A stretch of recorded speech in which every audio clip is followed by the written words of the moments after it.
Hi, everyone. I am excited to talk to you about exercise and the best kind of exercise to do for sleep. So I'm going to not just say, okay, exercise, that's great. We all know that we need exercise, right? That is what keeps us healthy. And anything that keeps us healthy is what is going to help us sleep. But there is a little more to it than that. But I do want to point out that when we look through our evolutionary history, we see that the human body was designed for almost constant movement. And so scientists believe that for most of our history, we walked an average of about 15 miles a day. And we had to hunt and gather and build shelters and escape from predators and enemies. And so we spent the majority of the time in constant movement with very little time to sit and be sedentary.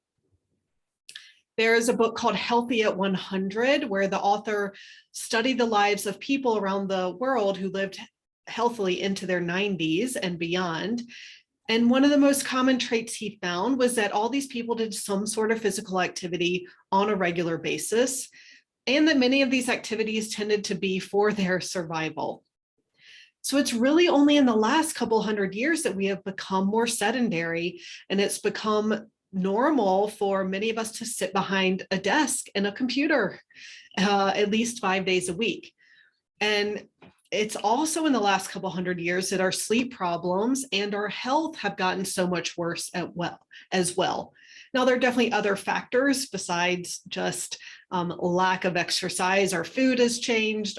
Our entire lifestyle has changed so much in 200 years. But exercise and movement is a big piece of that puzzle. So again, I'm sure you are aware that exercise is good. There are many health benefits to exercise. It improves our cardiovascular function, our bone density, our immune function. It reduces blood pressure and cholesterol levels.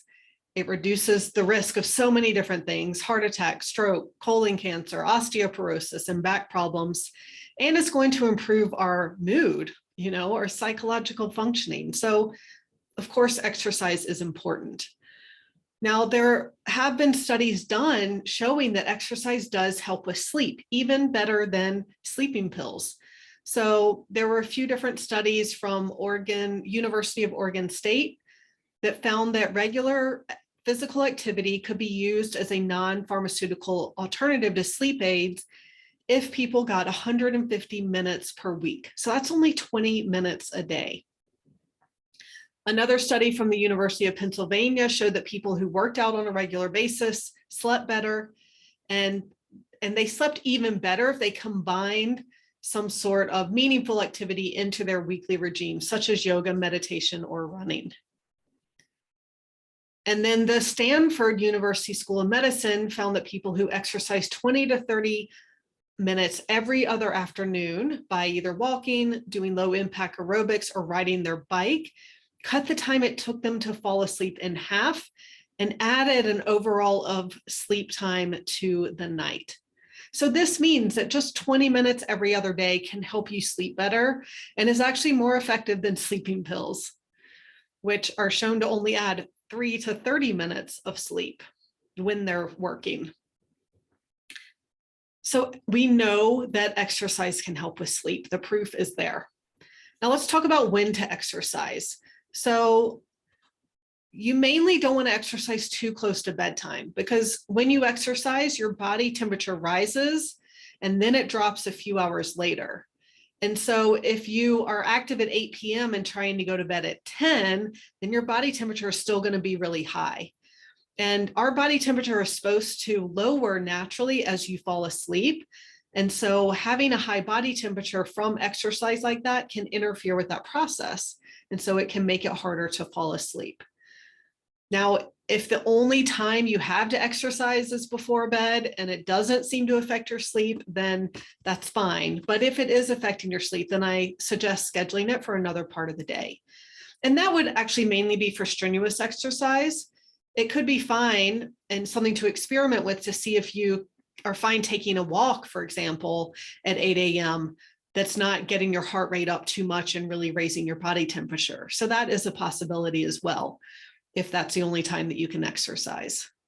But otherwise, first thing in the morning or anytime during the day is going to be more ideal so that it doesn't interfere with your sleep. Now let's talk about what kind of exercise. I actually want to point out that your exercise does not have to be strenuous. So you don't have to go to CrossFit or boot camp or run 6 miles to be able to sleep. Again, just that 20 minutes a day of a walk can make a really big difference. And if you aren't sleeping well, I actually suggest avoiding strenuous exercise. So exercise is going to raise cortisol levels because it is a stressor on our body. And so when you're healthy, exercise is good stress because that stress makes you stronger. But if you're dealing with other health issues and stressors on your body, then that's adding even more to your stress. And so the excess cortisol from that added stress can make it even harder for you to sleep. And so many of my clients, for most of my clients, I actually recommend no more than 30 minutes a day of that kind of strenuous cardio exercise. And there are times when I might recommend no strenuous exercise and focus on more relaxing, low impact activities.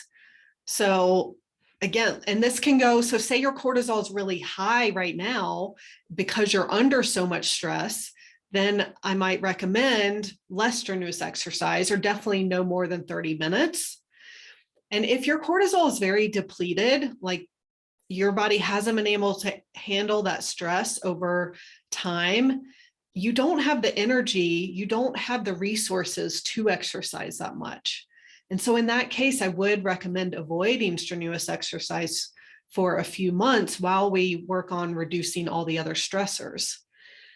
And this is also true for my clients if you have copper toxicity.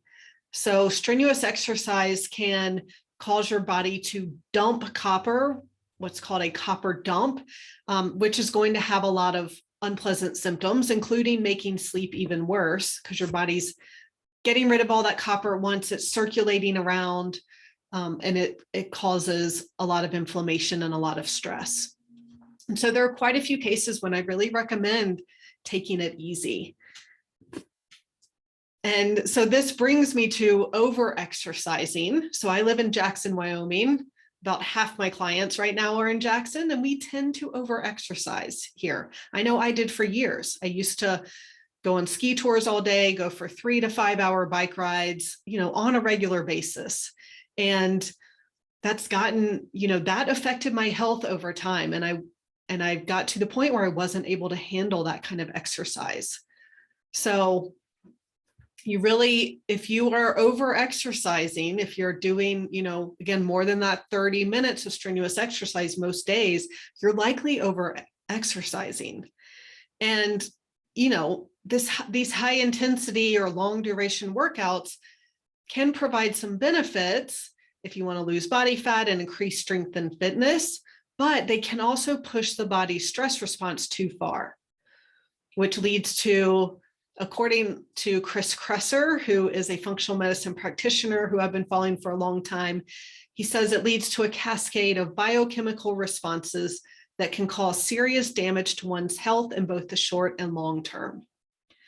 And so some of the effects of overtraining are, it can cause a decrease in neurotransmitters such as glutamine, dopamine, and 5-HTP, hypothyroidism, which is what happened to me, partly because of overexercising, chronically high levels of cortisol. So again, if you're constantly stressing your body, and it can weaken your immune system.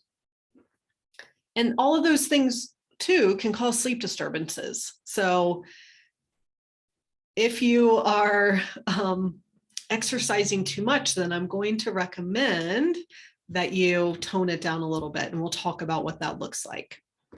And so some signs of excessive exercise can be feeling ill or run down, losing muscle mass, actually gaining fat, and especially that fat around your belly. If you are exercising all the time and you can't get rid of that belly fat, then it's too much. That is from high cortisol, your body holding on to fat and that inflammation. And if you're exhausted all the time, then you're probably overexercising. So the last thing I do want to point out is that exercise isn't enough if you're sitting all day long, unfortunately. So there was a study published in the Journal of Applied Physiology that found that 1 hour of exercise failed to improve lipid, glucose, and insulin metabolism measured the next day in people who sit more than 13 hours a day. And let's think about it. If you sit all day at work for 8 or 9 hours, you sit for meals, you sit before bed, you sit when you're driving, then you're likely sitting at least 13 hours a day. So unfortunately, this is most people, right? We tend to sit a lot. And so this is definitely something you want to change, because 1 hour of exercise isn't enough to make up for sitting all day long. So I recommend standing at least half the day. And so to start, something that's easy to change while you're working is you can get a laptop stand for your desk. I'll show you what one looks like here. And it's adjustable for the height levels. They're $25 on Amazon. And so it can raise your laptop up so that you can type while you're standing up. You can also get a standing desk, or even better, a treadmill desk, and walk as much as possible during the day. So IKEA has some really inexpensive standing desks, and they also come with a lever so you can raise and lower them. So you can lower them when you want to sit, raise them when you want to stand, and make that your main desk. And I have a standing desk like that I love. I also like to stand on a mini trampoline. Another option is a balance board, so you aren't standing on the floor. That can get uncomfortable and kind of hard on your legs all the day, or if you're doing that all day. So I really like the trampoline for that. All right, so that is what I recommend for exercise. And so you want to assess, do you actually need to exercise more? If so, start slow. You don't have to go from, being on the couch every day to 7 days a week of 30 minutes. You really want to start slow. And so whether that is committing to 1 day of exercise a week, then 2 days after a couple weeks of that, and so on, or if it's 5 minutes a day every day, and then 10 minutes a day, and gradually increase like that, and reward yourself for doing that. Maybe not with food, but if you can reward yourself with something else for when you make a goal and then achieve that goal, then it's nice to reward yourself. Do you actually need to exercise less?